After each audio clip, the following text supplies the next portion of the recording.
একটা কি করে একটা আইসি কে কন্ট্রোল করে কথা বুঝতে পারছেন? জি স্যার। আমাদের এই মোবাইল ফোনের ভিতরে আপনার বিভিন্ন প্রোটোকল কাজ করে, তার মধ্যে রয়েছে আপনার I2C protocol, SPA protocol, MIPI protocol, তারপর হচ্ছে সাউন্ডের জন্য I2S প্রোটোকল, নেটওয়ার্কের জন্য RFID প্রোটোকল। আচ্ছা, একটা সেকশনে এর জন্য কন্ট্রোল করে কথা বুঝতে পারছেন? জি স্যার। এগুলো সম্পর্কে আপনাদের ডিটেইলস আজকে ক্লাস, যদি আমি আপনাদের ক্লাসে আজকে নাই, আমি দুই রুমে দিতে একটা হচ্ছে ই রুম, তাও আপনাদের 30 পেজে কতগুলো স্পেশাল ক্লাস আছে না, যে প্রত্যেকজনকে করাচ্ছি স্পেশাল। জি স্যার। ওখানে একটু বুঝতে বলতে আবার পাশের রুমে দিতেও একটু বুঝতে বলছে দুই রুমে দিতে। এবার আপনাদের স্যার এখন আসেন, এই জন্য আমি আপনাদের এখানে আসছি। আমাদের কি ক্লাস নেবে স্যার আজকে? আপনাদের 72 ক্লাস, 72 ক্লাস। প্রটোকলগুলো আপনারা একটু ভালোভাবে খাতায় নোট করবেন, তারপরে এগুলো ভুলে যাবেন কথা বুঝতে পারছেন? প্রথমে একবার শুনলে এগুলো ভুলে যাবেন। জি স্যার। নোট করে এখন না সমস্যা নেই, সারা রাতে নোট করে নোট ভুলে যাবেন। এগুলো কিভাবে কাজ করে বা কে কন্ট্রোল করে সেগুলো মনে রাখলে আপনাদের হবে। মনে করেন অনেক সময় দেখা যায় সবাইকে একসাথে এতগুলো প্রটোকলের কথা বলতে মাথার উপর দিয়ে যায়, বুঝতে পারছেন? মাথার উপর দিয়ে যদি যাই আপনার প্যারা নেওয়ার কোনো কিছু নেই। প্রথম আমি ভুলে আসি, যদি স্বীকার করে ভুলেও যান কোনো অসুবিধা নেই। আমাদের এই লাইনগুলো কিভাবে কাজ করে সেগুলো আমাদের এখানে কি আছে, ওই যে আমাদের ডায়াগ্রাম চালাতে পারেন না? জি স্যার। ডায়াগ্রাম চালাতে পারেন? কিছু আপনি ডায়াগ্রাম দেখে আপনি কাজ করতে পারবেন। কতগুলো গানগুলো মনে রাখলে কে কন্ট্রোল করতেছে, কয়টা লাইনে কন্ট্রোল করতেছে, সেগুলো আপনি ইজিলি বের করতে পারবেন, শিখতে পারবেন। আপনাদের শুধু একটা জিনিস মনে রাখতে হবে কি জানেন, মানে সলিউশন যেগুলো শেখাচ্ছে, মানে ধরেন হেডফোনের সলিউশন শিখেছে, সিমের সলিউশন শিখেছে, তারপর হচ্ছে মেমোরি কার্ডের সলিউশন শিখেছে। ওই সলিউশনগুলো কোন জায়গা থেকে আপনারা কাজ শুরু করবেন এবং কোন জায়গা পর্যন্ত আপনি কাজ করতে পারবেন সেই জিনিসগুলো শুধু মার্ক করেন। তাহলে আপনি চুপ মারে বসে থাকেন, শিখতে থাকেন, দেখবেন কোর্স শেষ হলে আপনি অবশ্যই টেকনিশিয়ান হবেন। বুঝতে পারছেন? জি স্যার। এখানে অনেকের মধ্যে ধরেন নতুন ফ্রেশার তো অনেক কিছু মনে হয় যে এখানে আরো কিছু আছে, আরো কিছু আছে। আপনারা এই পর্যন্ত যা শিখছেন কয়দিন শিখছে, কয় মাস শিখছে? 1 মাস 1.5 মাস? 1.5 মাসে আপনারা যা শিখছেন, আপনি আপনার আত্মীয়স্বজন যদি কেউ কাজ করে থাকে মোবাইল ফোনে শুধুমাত্র বেসিক লেভেলের উপর কাজ করে, অ্যাডভান্স আপনি কি অ্যাডভান্স করছেন? না, অ্যাডভান্স তো করেন। যদি শুধুমাত্র বেসিক লেভেলের উপর কাজ করে থাকে তাদেরকে আপনি জিজ্ঞেস করতে পারেন যে ভাই আসলে মানে এই জিনিসটা কেমন, এই জিনিস আপনি শিখতে চাইবেন, বরঞ্চ ওদের জন্য ওটা জানেই না, বেশিরভাগ লোক জানে। বরঞ্চ আপনারা যেভাবে স্ট্যান্ডার্ড আপনি শিখছেন, এখন আপনাদের মনে হচ্ছে আমি এটা শিখে এখন কি করবো, কেমন কি কাজ করবো না করবো, ভয় লাগতে পারে। এগুলো কোনো ব্যাপার না, কারণ আপনি ফ্রেশার তো, একেবারে ফ্রেশার, এই জন্য আপনার থেকে বিভিন্ন সমস্যার সম্মুখীন হতে হবে স্বাভাবিক। এমন কিছু কাজ আছে যেগুলো হচ্ছে একেবারে আনালিন, এখানে কিছু টেকনিশিয়ান আছে সেগুলো জানে কিন্তু আপনি জানেন না, কারণ আপনার থেকে কিনে অভিজ্ঞতা হয়। আপনাদের অভিজ্ঞতা থাকলে আপনি এগুলো ইজিলি পারতেন, কোনো সমস্যা ছাড়াই কি করতে পারতেন, আপনি কাজ করতে পারতেন। কথা বলা যাচ্ছে? এগুলোর জন্য চিন্তা করে কোনো লাভ নাই। অভিজ্ঞতাটা হবে আমরা যখন কোর্স শেষ করব, যখন কাজ শুরু করব, তখন আমাদের অভিজ্ঞতা অনেক হয়ে যাবে। আর অভিজ্ঞতা আমারটা আপনার কাছে উপরে ঢালে দিতে পারবো, আমি আমার অভিজ্ঞতা আপনাকে শেয়ার করে শিখাইতে পারবো। যদি আপনার নিজের অভিজ্ঞতা তৈরি হতে গেলে আপনার নিজের কাজ করতে হবে, হবে না? নিজে কাজ করলে তখন অভিজ্ঞতা তৈরি হবে। নর্মালি কি হবে না, আপনার অভিজ্ঞতা এত সহজে অন্যজন যে 15 বছর ধরে কাজ করে সে একদম কিছু জানে না, ও 2-4-5টা কাজ যেগুলো জানে সেগুলোর উপর তো 15 বছর অভিজ্ঞতা আছে। জি স্যার। কথা বুঝতে পারছেন? 10 বছর অভিজ্ঞতা আছে, 5 বছর অভিজ্ঞতা আছে। সেজন্য হতাশ হওয়ার কোনো কিছু নাই। আপনি মনে করেন শুধু সলিউশনগুলো শিখে রাখেন, তাহলে আপনি ইজিলি কাজ করতে পারবেন। এবং সলিউশন শুধুমাত্র বর্তমান ফোনগুলো না, ভবিষ্যতে যত ফোন বের হয় সেগুলো যাতে করতে পারেন সেই ব্যবস্থা করবেন। আপনি ধরেন যেমন এই একটা বোর্ড, আজকে বোর্ডে একটা কাজ করছেন, আপনি এটা মুখস্থ করছেন, কোনো লাভ নেই। লাভ আছে? এমনও হতে পারে জীবনেও আপনার ফোনে, জীবনে আপনার দোকানে আপনার এইসব ফোন কাজ আসে না, এমন হতে পারে। বুঝতে পারবেন? জি স্যার। আপনার দরকার হচ্ছে টেকনিক শেখা। আপনি টেকনিক শিখলে ইজিলি কি করতে আর যে কোনো ধরনের ফোন রিপেয়ার করতে পারবেন, বেসিক্যালি কোনো ব্যাপার না। আর বেসিকের যারা কাজ করতেছেন, বেসিকের যারা কোর্স করছেন, শুধু বেসিক করতেছেন। বেসিকের কাজ মূলত কি জানেন? মোবাইল ফোন খোলা ফিটিং করা, টুকটাক ট্রাবল শুটিংয়ের কাজ করা, এই যে টুকটাক হার্ডওয়্যার সমস্যা সমাধান করা, এগুলো হচ্ছে বেসিকের কাজ। এরপরও আপনারা যদি একটা খরচ করে একটা কোর্স কমপ্লিট করতে চান, আপনাদেরকে প্রোটোকল, আইসি রিবনে, আপনাদের আইসি রিবনে শিখেছে না? অনেকে দেখলাম সিপিইউ রিবন করতেছেন, করছে অলরেডি। এখানে আপনাদের 30-এর মধ্যে কে দেখাইছিল, কেউ একজন দেখাইছিল যে টিস্যু করে আইসি রিভলভ করে নিয়ে এসেছে, টিস্যু রিভলভ করে। তারপর আপনার পিডি আইসি আপনি কোথায় লাগাতে পারেন, আইসি সমস্যা হয়েছে কিনা সেটা বুঝতে পারেন, ইনপুট চেক করতে পারেন, আউটপুট চেক করতে পারেন। একটা আইসিতে ইনপুট ঢুকছে কিনা সেটা দেখতে হবে, তারপরে ওর আউটপুট চেক করতে হবে। ধরেন আপনার আইসিতে ইলেকট্রিসিটি দেন না, তাহলে কোনো কি নেই, এটা চলবে না, চলবে। ওই জন্য ইনপুট ঠিক থাকলেই দেন আউটপুট দিবে আপনাদের। তারপর আপনারা কোনো সার্কিট যদি লিকেজ হয়ে যায় সেগুলো বের করতে পারেন না, আপশট হইলে বের করতে পারেন না, পারেন না। আপশট হইলে এমনি বুঝতে পারেন তো যে আপশট হচ্ছে। জি স্যার। আপশট জিনিসটা আমি যদি বলি যে আপনাকে বের করতে পারেন কিনা, আপনি যদি বলেন যে না স্যার আমরা পারি না, অথবা না স্যার আমরা পারি, পারলেও বলুন না পারলেও, কেন বুঝছেন? কারণ না পারার কোনো কিছু নেই, আপনি পারেন, কিন্তু আবার সব পারার কোনো কিছু নেই। কেন পারেন না? আপশটটা একটু ক্রিটিক্যাল। আপশটের শর্টের পরিমাণ যখন কম হয়ে যায়, শর্ট যেখানে হয় সেখানে হচ্ছে পজিটিভ নেগেটিভ যুক্ত হয়ে যায় না। তো শর্টের পরিমাণ যখন কম হয় সেটা গরম হয় না, গরম হলে ওই চোরাটা খুঁজে পাওয়া যায় না। কথা বুঝতে পারছেন? ওকে খুঁজে পায় না, গরম না হলে কি হয় না, খুঁজে পায় না। এই জন্য একটু ক্রিটিক্যাল। আপনি যদি কখনো কোনো একটা আপশট খুঁজে না পান, আপনার মন খারাপ করার কোনো কিছু নাই। কেন নাই? কারণ আপশটগুলা আপনার থেকে আরো 15-20 বছর বেশি কাজ করে, ওরাও মাঝে মধ্যে খুঁজে পায় না। কথা বুঝছেন? এগুলো খোঁজার জন্য আবার থার্মাল ক্যামেরা ব্যবহার করে। থার্মাল ক্যামেরা আপনার কাছে না থাকলে আপনি বুঝতে কাজটা করবেন পারবেন না। কথা বুঝতে পারছেন? তারপর আপনি মাইপে বের করতে পারবেন, কোনো কম্পোনেন্ট শর্ট হয়েছে কিনা মাইপে বের করতে পারবেন। এবং আপনি একটা জিনিস খেয়াল রাখবেন, যে কোনো সেকশনের মধ্যে কোনো জায়গায় যদি জিআর ভ্যালু একেবারে কমে যায় কোনো পজিটিভ লাইনে, সেখানে মনে করবেন আপনি আপশট হয়ে যাওয়ার সম্ভাবনা আছে। যদি জিআর ভ্যালু আপনার ডায়াগ্রাম দেখে ভ্যালু না মিলে, দেখতেছেন কমে গেলে ওটা হচ্ছে আপশট। কোন লাইনে? পজিটিভ লাইনে। কোন লাইনে? পজিটিভ লাইনে। পজিটিভ লাইনে জিআর ভ্যালু যদি কমে যায় ডায়াগ্রামের তুলনায়, মোবাইল যদি গরম হয়, মোবাইল যদি চার্জ কম থাকে, চালানোর সময় তাড়াতাড়ি ব্যাটারি ডিসচার্জ হয়ে যায়, তাহলে সেগুলো হচ্ছে আপশটের জন্য যায়। কথা বুঝতে পারছেন? এবং আমরা শুধু কম্পোনেন্ট দিলাম, দুই দিকের বিট দেয় না, তাইলে মনে করবো ভালো একদম না। এটা লিকেজ থাকতে পারে। আপনার একটা হচ্ছে মরে যাওয়া, একটা হচ্ছে অসুস্থ হওয়া। মরে যাওয়া আর অসুস্থ হওয়ার মধ্যে ডিফারেন্স আছে না?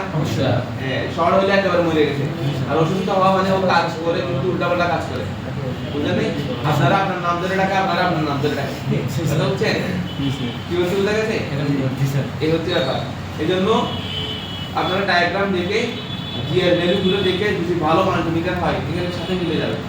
আর একটু এদিকে এদিক হতে পারে, এটা কোনো প্রবলেম না। কিন্তু ধরেন 10টা লাইন আছে, মাপতেছেন 10টা লাইন, আপনি 10টা লাইনে মাপতেছেন, প্রত্যেকটাতে দেখা যাচ্ছে 50 করে বেশি দেখাচ্ছে, 20 করে বেশি দেখাচ্ছে, তাহলে প্রবলেম নাই।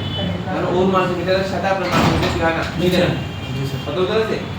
তারপর আপনি যে কেবল ব্যবহার করেন, এই যে প্রপ ব্যবহার করেন, এই প্রপের ভিতরে রেজিস্ট্যান্স থাকতে পারে, রেজিস্ট্যান্সের কারণে এরকম বেশি কি দেখাতে পারে, গিয়ার দেখাতে পারে। তাহলে প্রত্যেকটা যদি একই মশলা, এখানে আছে 650, এখানে আসছে 700, এখানে আছে 680, এখানে আসছে 730, তাহলে মনে করবেন আপনার ঠিক আছে। কথা বুঝতে পারছেন? কেন আপনার মাল্টিমিটার একটু বেশি দেখাচ্ছে কিন্তু ঠিক আছে। আবার একটা এরকম একটা ওইরকম হলে এরকম না, সবগুলো একই লেভেলের বেশি অথবা একই লেভেলের কম দেখাতে, তাহলে মনে করবেন কি আছে, ঠিক আছে। কথা বলছে? তারপর কোনো লাইনে গিয়ে দেখতেছেন অনেক পরিমাণ কমে গেছে, তাহলে মনে করবেন এটা কি ওই কম্পোনেন্টটা গ্রাউন্ডের সাথে সংযুক্ত হয়ে যাওয়ার জন্য চেষ্টা করবে। এবং সংযুক্ত যখন ফুল হয়ে যাবে তখন ফুল হয়ে যাবে, এখন টুকটাক হচ্ছে। এই জন্য ট্রেন করা শুরু করছে গ্রাউন্ডের সাথে, লেগে ছিঁড়ে গেছে, এই লেগে আস্তে আস্তে হাফ শটের দিকে পড়ে গেছে, মানে এবং আপনার মোবাইলের কাছে ডিস্টার্ব হয়ে যায়। হাফ শটে কি কম্পোনেন্ট ফালাই দেওয়া লাগে নাকি আরেকটা কোন বসায় দেওয়া লাগে? যদি প্যারালাল হয় তাহলে তো ফালাই দেওয়া যায়। আমার কথা শুনেন, ওটা প্যারালালে হলে ফালাই দিতে পারে, কোনো সমস্যা নেই। যদি সিরিজে হয় কি করবেন, আরেকটা কম্পোনেন্ট ফালাই দিতে হবে। একটা ব্যাপার হচ্ছে হালকা ক্যামেরার ব্যাপারটা স্যার একটু বলুন। বেশিরভাগই প্যারালাল থেকেই হয়। শর্টের কাজ হচ্ছে ভিডিও প্যারালাল থেকে। থার্মাল ক্যামেরা ব্যবহার শিখতে, থার্মাল ক্যামেরা ব্যবহার কোনো ব্যাপারই না। স্যার আমরা তো আমরা তো হচ্ছে দেখি না কোনো সময়। প্রথমে দেখেন আমাদের যে ক্যামেরাটা ছিল সেটা 36,000 নাকি 46,000 টাকা দিয়ে নিয়েছিল আর কি। এটা ল্যাবের নিচের লেভেল নিচের level, স্যার। যে level আছে এটা নষ্ট করে বসে আছে, নষ্ট করে বসে। এই শুনেন আমার কথা শুনেন, এখানে ক্যামেরা ব্যবহার একদম ইজি। কেমন ইজি আমি আপনাকে বলি, এটা শুধুমাত্র সফটওয়্যারটা ইনস্টল করবেন পিসিতে। যেগুলো কিছু চালাতে গেলে অ্যাপসটা দরকার হয় না, অবশ্যই অ্যাপ দরকার হয় না। আপনারা যেমন ধরেন আপনার মোবাইলে যদি এক্সট্রা কোনো সফটওয়্যার ব্যবহার করতে এক্সট্রা দরকার হয় না, কোনো কিছু এক্সট্রা ব্যবহার করতে চাইলে অ্যাপ দরকার হয় না, কোনো অ্যাপসটা ইনস্টল করবেন, জাস্ট ক্যামেরাটা অন করবেন। এখানে মূলত হয় কি, আপনি ক্যামেরার নিচে যত কিছু জিনিস দেন, এখানে সর্বোচ্চ তাপমাত্রা কোন জায়গায় আছে সেটা দেখেন। আর কোনো কিছু মনিটরে দেখা যাবে। হিট ডিটেক্ট করে আপনাকে মনিটরে এখানে দেখাবে, এখানে হিট হচ্ছে 160, বাকি সব জায়গায় 130, এখানে 130 দেখাবে। আপনি যেখানে সবচেয়ে বেশি হিট হচ্ছে তাহলে ওটা আপনি খুঁজে বের করবেন। এটা কখন আমরা করি যখন হাফ শট হয় নাকি ফুল শট? আসল হলে আমরা বের করি, হাফ শট হলে। ফুল শট হলে আমরা সহজে এটা ব্যবহার করি না, কারণ ফুল শট আমাদের সহজে ধরতে পারে। আমরা যখন ফুল শট সার্কিট, আমরা যখন ব্যাটারি কানেকশন দিই, সোর্স কানেকশন দিই, তখন আপনি কি করবেন, এবে গরম হয়ে যায়। কথা বুঝতে পারছেন? আরেকটা জিনিস শিখে রাখেন, সেটা হচ্ছে বিপিএস যেসব সার্কিট আছে, বিপিএস সার্কিট আছে না, বর্তমান ফোনগুলো বেশিরভাগ কি বিপিএস সার্কিট না? এই বিপিএস সার্কিটের মধ্যে কখনো ফুল শট অনেক সময় দেখা যায় কি, এই আপনার ব্যাটারি টার্মিনালে দেখাচ্ছে, ফুল শট কি দেখাচ্ছে না, ব্যাটারি টার্মিনালে দেখা যাচ্ছে। ব্যাটারি টার্মিনালে দেখতেছেন হাফ শট, ব্যাটারি টার্মিনালে আপনি রিসিভারটা কানেক্ট করছেন, আপনার দেখা যাচ্ছে কি হয় নাই, ভোল্টেজ ডাউন হয় নাই, কিন্তু অ্যাম্পিয়ার বাড়ছে, অ্যাম্পিয়ার অটোমেটিক উঠে বসে আছে। তাহলে এটাকে আপনি আবার একটু বিপিএস সার্কিট, বিপিএস কয়েলের ভিতরে চেক করতে হবে। কি বলতে বুঝছেন? কথা কি বোঝা গেছে? বিপিএস সার্কিট বোর্ডে ফুল শর্ট অনেক সময় ব্যাটারি টার্মিনালে দেখায় না। স্যার এনে কি ছিল বিপিএস সার্কিট বুঝতেছেন? বিপিএস কি ক্লাস হয়েছে? জি স্যার জি স্যার চার্জিং মেশিন পরে যে বিএস লাইনটা থাকে ওইটা হ্যাঁ, চার্জিং এর পাশে একটা বিপিএস কয়েল আছে না? জি স্যার বিপিএস পাওয়ার, হ্যাঁ দেখছি ওই বিপিএস সার্কিট বোর্ড যেগুলো আছে, যেগুলোতে এরকম বিপিএস কয়েল আছে, চার্জিং আছে, বিপিএস কন্ট্রোল করে, বিপিএস সার্কিট আছে, এইসব সার্কিটে ফুল শর্টটা অনেক সময় আপনি ব্যাটারি টার্মিনালে পাবেন না, বেশিরভাগ সময় পাবেন না। তাহলে মানে ডিসি বারে নিয়ে তো মনে হয় ক্যামেরা চেক করবেন আপনি, বিপিএস সার্কিট বোর্ড আপনি ব্যাটারি আপনার ডিসি পাওয়ার সাপ্লাই দিয়ে কানেক্ট করছেন, কানেক্ট করার পরে আপনি দেখতেছেন যে এটা কি হাফ শর্ট, আপনি পরবর্তীতে এটাতে বিপিএস কয়েলে আপনি চেক দিবেন। কোথায় চেক দিবেন? বিপিএস কয়েলে, বিপিএস কয়েলের চেক দিবেন। বিপিএস কয়েলের যদি ফুল শর্ট হয়, মনে করবেন এটা ফুল শর্ট। ডিসকারে কিভাবে চেক করব? হ্যাঁ, বিপিএস কয়েলে জিআর থাকবে না, থাকবে জি আছে জিআর থাকবে না, জিআর যদি ধীরে ধীরে হয়ে যায় তাহলে কি হবে? পজিটিভ নেগেটিভ এক হয়ে গেছে না?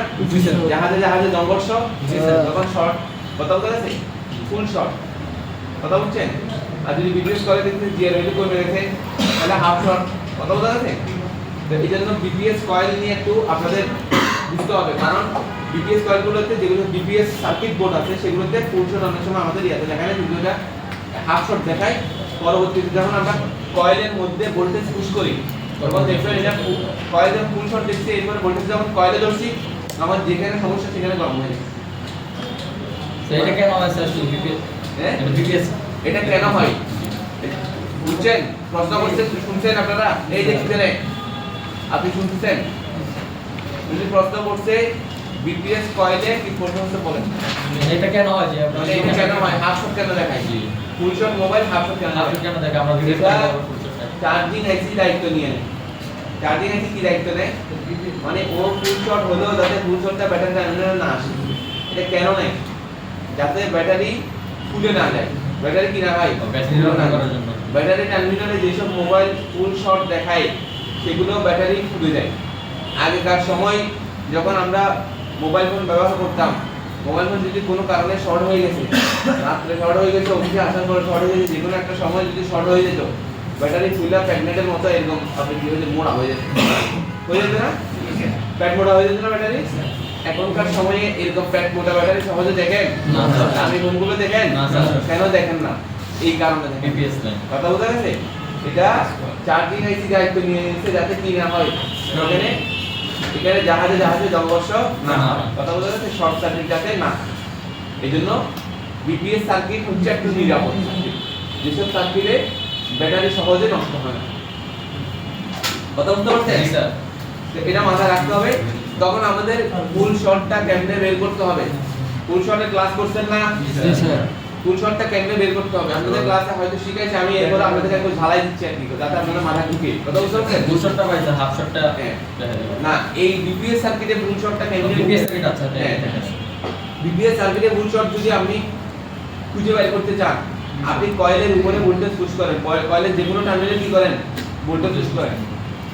ব্যাটারি টার্মিনালে ভোল্টেজ পুশ করবেন না। ব্যাটারি টার্মিনাল শিখাইছেন আপনাদেরকে? জি স্যার। ব্যাটারি কানেক্ট করবেন, ওদিকে একটা কি হয়ে যাবে? ক্লিয়ার হয়ে যাবে, নেট হয়ে যাবে, ওটা হচ্ছে শর্ট। তাহলে আপনি কি করবেন? আপনি বিপিএস স্যার, কয়েলের স্যার। উপর ভোল্টেজ পুশ করবেন, কি দিয়ে করবেন? ডিসি পাওয়ার সাপ্লাই দিয়ে করবেন। জি স্যার। কি দিয়ে? ডিসি কস ডিসি কস। ডিসি পাওয়ার সাপ্লাই দিয়ে করবেন। হ্যাঁ? কত ভোল্ট দিব এখানে? ব্যাটারি ভোল্টেজ দিবেন, বিপিএস কয়েলে ভোল্টেজ যা থাকে তা দিবেন। 3.7 তাও খুঁজে পান না, জি, তাও কি পান না, খুঁজে পান না। কোন এখন দিছে, বাট বোর্ড একটু গরম হইতেছে, কোন দিকে গরম হইতেছে বুঝে যাচ্ছে না, ধরে কন্ট্রোলিং হয়ে যাচ্ছে। তখন ওই কয়েলটারে উঠাইবেন। ওই কয়েলটা কি করবেন? উঠাইবেন। কয়েল উঠাইলে কয়টা টার্মিনাল আসে? টার্মিনাল আসে না? এই টার্মিনালে ভোল্টেজ পুশ করবেন, ওই টার্মিনালে ভোল্টেজ পুশ করবেন। এই টার্মিনালে ভোল্টেজ যদি চার্জিং আইসি পুড়ে যায়, গরম হয়ে যায়, তাহলে মনে করবেন এই পাশে শর্ট। আর যদি ওই পাশে যাওয়ার পরে সেকেন্ডারিতে কোনো দিকে আপনার কি হয়ে যায়, কোনো দিকে গরম হয়ে যায়, নষ্ট হয়ে যায়, পুড়ে যায়, তাহলে ওই পাশে। কথা বুঝতে পারছেন? Yes, sir. সহজ হয়ে গেছে না? হ্যাঁ, স্যার। ব্রিজ তুলে দিবেন, মাওয়াতে দেখবেন আর জাজিরাতে দেখবেন, কোন দিকে জাহাজে আছে নববর্ষ। কথা বুঝতে পারছেন? Yes, sir. এই হচ্ছে ব্যাপার। তাহলে বিপিএস সার্কিটের কথা আমি আপনাদেরকে কেন বলতেছি? কারণ বর্তমান বেশিরভাগ সার্কিট হচ্ছে বিপিএস সার্কিট। কথা বুঝতে গেছে? বেশিরভাগ সার্কিট কি? BPS circuit. BPS circuit. এই জন্য আমাদের বিপিএস সার্কিটে কাজ করতে হবে, নাহলে আমরা সহজে শর্ট নির্ণয় করতে হবে। নাহলে শর্ট কোন দিকে হয়েছে, হয় কিছুক্ষণ চার্জিং আইসি উঠাই ফেলি, কিছুক্ষণ সিপিইউ উঠাই ফেলি, কিছুক্ষণ এদিকে উঠাই ফেলি, এটা করলে মোবাইল আরো কি হবে? ভালো থেকে আর নষ্ট হয়ে যাবে। এই জন্য আমাদের এটা মাথায় রাখতে হবে। ঠিক আছে? তাহলে এখন পারবো না, বিপিএস বাড়িয়ে শর্ট বের করতে পারবো না। জি স্যার। একটা প্র্যাকটিক্যাল দেখান স্যার। প্র্যাকটিক্যাল কয়েলটা কি চিনেন না আপনি? হ্যাঁ, স্যার। চিনেন? Yes. কয়েল চিনেন? কয়েলের মধ্যে ভোল্টেজ পুশ করবেন। প্র্যাকটিক্যাল এখানে আমরা আজকে তো এই ক্লাস না, এজন্য দেখানো সম্ভব হচ্ছে না। দেখেন আপনি কি করছেন, ব্যাটারি ভোল্টেজ এখানে সেট করছেন না, গ্রাউন্ডের সার্কিটে, এটা মনে করেন একটা বিপিএস সার্কিট, এটা বিপিএস না। আমি গ্রাউন্ডে যে কোনো একটা জায়গায় সংযুক্ত করলাম। বিপিএস কয়েলটা তো চিনেন, ধরেন বিপিএস কয়েল এইটা, কোনটা? এটা কয়েলের দুইটা টার্মিনাল আছে না, যে কোনো এক টার্মিনালে ভোল্টেজ পুশ করব, আমার শর্ট ধরতে পারে না। তখন আমি কি করব, কয়েল উঠাবো, উঠানোর পরে দুইটা টার্মিনাল, এই টার্মিনালে দিব, ওই টার্মিনালে দিব, কয়েল না থাকা অবস্থায় এই টার্মিনালে দিছি, দেখতেছি চার্জিং কি গরম হয়ে যায়, তখন ওই পারে শর্ট, আর এই পাশে দিচ্ছি ওইদিকে গরম হয়ে যায়, তাহলে এই পারে short। কথা বুঝতে পারছেন? একটু পারবেন না? জি স্যার। একটু পারলে বাকিটা আপনি নিজে কাজ করতে করতে পুরো হয়ে যাবে। জাস্ট এটা বুঝেন। জি স্যার, বুঝে গেছি। এই জিনিসটা আমরা চিন্তা ভাবনা এই শর্ট এই জিনিসটা করে না সব পাইলে করো না আজকে প্রোটোকলের ক্লাস ফার্স্ট আপনার হ্যাঁ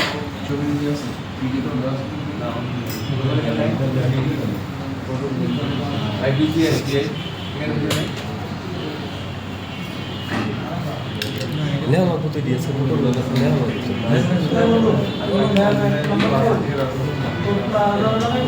এই শুনেন, এই যে প্রোটোকল একটা ওপেন করবেন, দেখাবো আপনাদের।